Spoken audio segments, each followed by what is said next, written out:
దేవుడా, నువ్వే నాకు దారి చూపించు.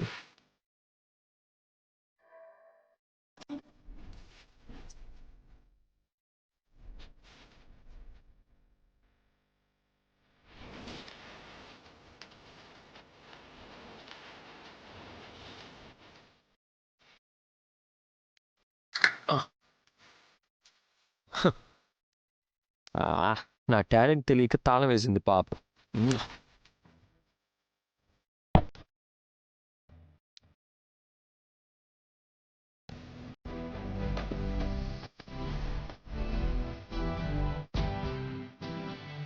అమ్మయ్యా, ఇక్కడ రామ ఎక్కడుంది?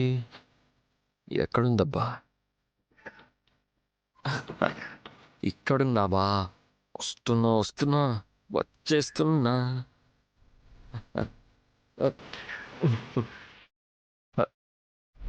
నా బుజ్జి రామలక్ష్మి, నా చిట్టి రామలక్ష్మి, నా స్వీట్ రామలక్ష్మి. అబ్బా వదలండి.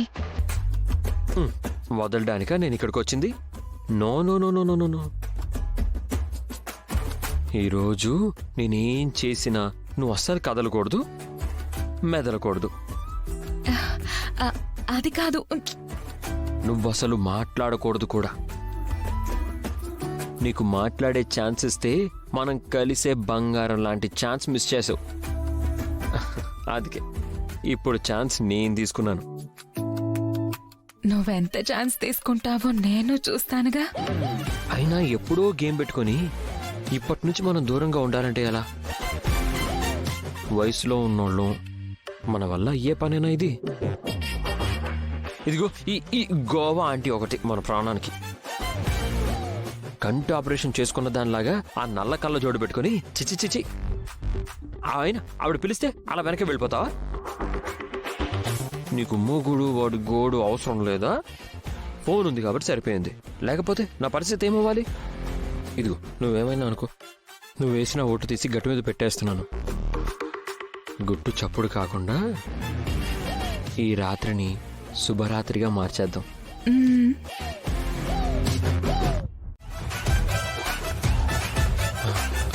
రామా, నువ్విక్కడుంటే మరి. హే జిన్ని ఆంటీ, మీరేంటి ఇక్కడ? రామా, నీకు కాల్ చేస్తే గోవా ఆంటీని పంపించావేంటి? నేనెందుకు పంపిస్తాను సార్? మరి కాల్ లిఫ్ట్ చేసింది నేనే, మాట్లాడింది నేనే.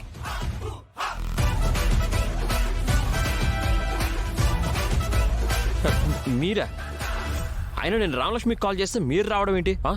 లేకపోతే రామలక్ష్మిని ముస్తాబు చేసి తీసుకొస్తాననుకున్నావా? అక్కడ మీ స్టూడెంట్స్ కి మాట ఇచ్చి ఇక్కడ మాట తప్పుతారా? మీ ఇద్దరిని మాట నిలబెట్టుకునేలా చేసే బాధ్యత నాది. వెళ్ళు. ఎలా వచ్చావో అలాగే వెళ్ళి పడుకో. హలో, అటు కాదు ఇటు.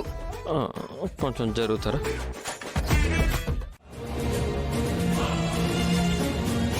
ఆ రోజు పెళ్ళం మెడలో తాళి కడితే మనం చీటీ కట్టేస్తే ఆ డబ్బులని మనకే వస్తాయన్న ధీమా ఉంటుంది చూడు. అలాగే పెళ్ళం మెడలో తాళి కడితే తన మీద సర్వహక్కులు మనవే రాని వాణ్ణి రెచ్చగొట్టి పంపించిన మూర్ఖుణ్ణి నేనేనమ్మా.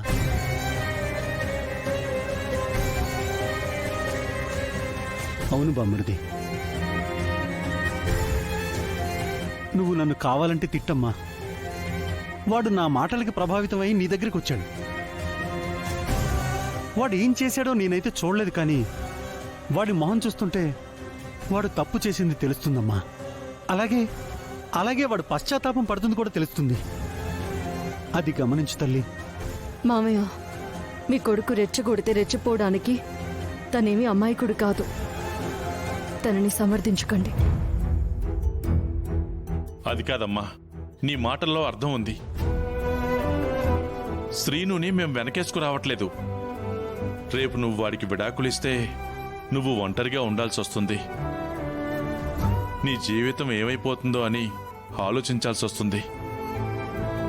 బాబాయ్, మీరందరూ నన్ను అందరితో పాటు ఉండొచ్చు అన్నప్పుడు నేను ఒంటరి దాన్ని ఎలా అవుతాను చెప్పండి.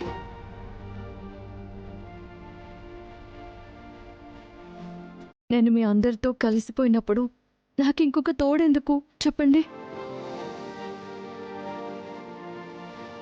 నన్ను బాగా చూసుకునే వాళ్ళు ఉన్నప్పుడు నన్ను చూసుకోవడానికి ఎవరూ లేరని నేనెందుకు బాధపడాలి చెప్పండి. నీకు ఎలా చెప్తే అర్థమవుతుందో నాకు అసలు తెలియట్లేదమ్మా. నాకు ఇంకెవరు ఏమీ చెప్పకండి మామయ్య. శ్రీనుతో సంతకం పెట్టించమని నేను ఆల్రెడీ రాత్రి పెద్దమ్మ పెదనాన్నలకి డివోర్స్ పేపర్స్ ఇచ్చాను.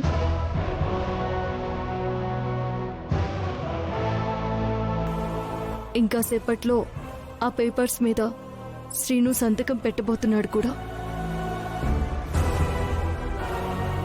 జీవితంలో దేనికి విలువివ్వని శ్రీను తన ఆటోగ్రాఫ్కైనా వాల్యూ ఉందనుకుంటే చాలు.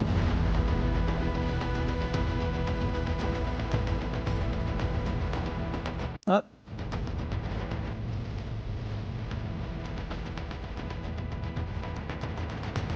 ఇప్పుడు ఏం చేయమంటావు బామర్ది?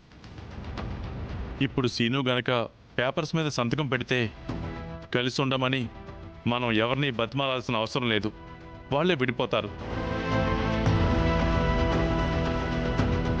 ఇప్పుడు ఈ సమస్యని ఎలా పరిష్కరించాలో తెలియట్లేదే.